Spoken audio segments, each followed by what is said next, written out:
दमोह जिले के गौ अभ्यारण्य जरारू धाम में नर्मदा पथ के महायोगी अवधूत दादा गुरुजी महाराज के 1700 दिन कठिन उपासना के पूरे होने और जरारू धाम आगमन पर कल्प वृक्ष और रुद्राक्ष सहित 1705 वृक्षों का रोपण किया गया, जिसमें पंचायत और ग्रामीण विकास मंत्री प्रहलाद पटेल, पशुपालन एवं डेयरी विकास मंत्री लखन पटेल, जिला पंचायत अध्यक्ष रंजीता गौरव पटेल, विशाल पटेल सहित हजारों लोग सम्मिलित हुए। जरारू धाम गौ अभ्यारण्य की शुरुआत 2017 में प्रहलाद पटेल के द्वारा की गई थी। जरारू धाम में पत्थरों की चट्टानों पर प्रहलाद पटेल के अथक प्रयासों से 10,000 वृक्षों को रोपित किया गया, जो आज जंगल का रूप ले चुके हैं, जो कि भविष्य में वरदान साबित होंगे। इस अवसर पर जिला पंचायत सीईओ प्रवीण फल पगारे, अतिरिक्त पुलिस अधीक्षक संदीप मिश्रा, सीईओ अश्विनी कुमार, तहसीलदार योगेंद्र चौधरी की उपस्थिति रही।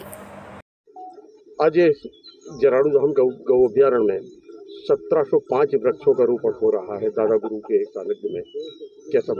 बहुत अच्छा। मैं माननीय प्रहलाद पटेल जी को धन्यवाद करना चाहता हूं कि उन्होंने जो हमारे देश के एक बड़े संतों में से एक हैं दादा गुरु जी, जिन्होंने 1705 दिन से एक बार जल के अलावा कोई चीज़ ग्रहण नहीं की।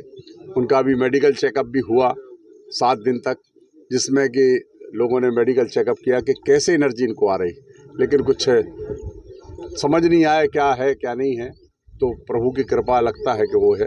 उनके जो 1705 दिन हुए, उन 1705 दिन के अवसर में 1705 पौधे लगाए जा रहे हैं। तो इस अवसर पर मैं सभी जनप्रतिनिधि, हमारे विधायक बंडा, पूर्व विधायक हैं, विधायक, जनपद सदस्य, जनपद अध्यक्ष, सभी जनप्रतिनिधि, सबको मैं धन्यवाद करना चाहता हूं कि इस पावन काम में उन्होंने अपना समय दिया।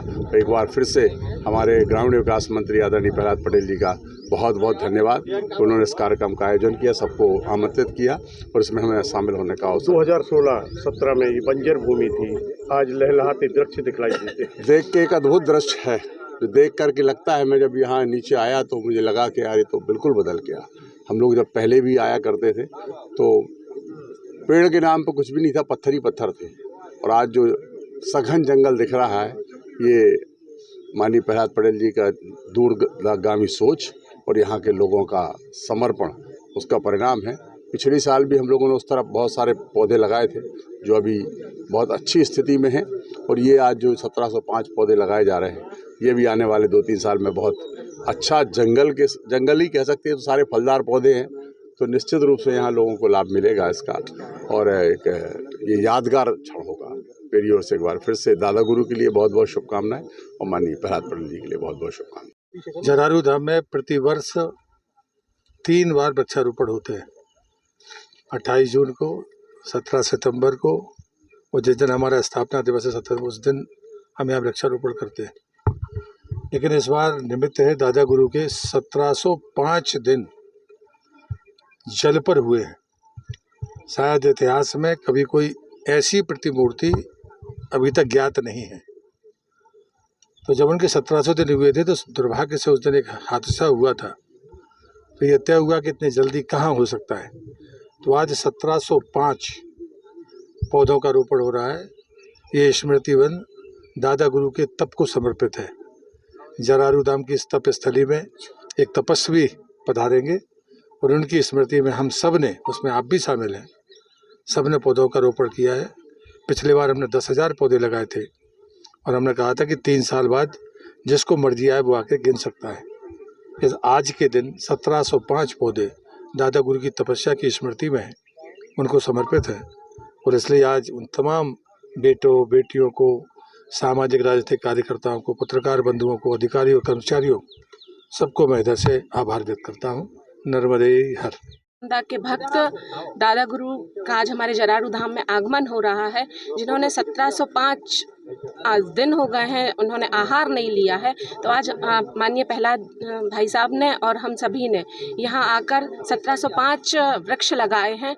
और जैसे प्रहलाद जी का मानना है कि सिर्फ वृक्ष लगाने से कुछ नहीं होता, शून्य से पूर्णता तक काम होना चाहिए, वैसे ही ये वृक्ष सिर्फ लगाए नहीं जाते, इनकी देखभाल भी की जाती है आदरणीय भाई साहब के नेतृत्व में। और मुझे आज बहुत खुशी हो रही है कि आज हमारी इस पवित्र जरारू धाम की भूमि पर संत दादा गुरु का आगमन हो रहा है। ये भूमि, ये तपोस्थली और भी पवित्र हो गई है। आप सभी ने पहले देखा होगा कि यहाँ सिर्फ पत्थर ही पत्थर दिखते थे, लेकिन आज यहाँ चारों तरफ हरियाली है। और मैं समस्त सभी जनप्रतिनिधियों से यही कहना चाहती हूँ कि आसपास जंगल हैं, जहाँ पत्थर बस हैं, वहाँ भी ये मुहिम चलाई जाए ताकि हरियाली आ सके।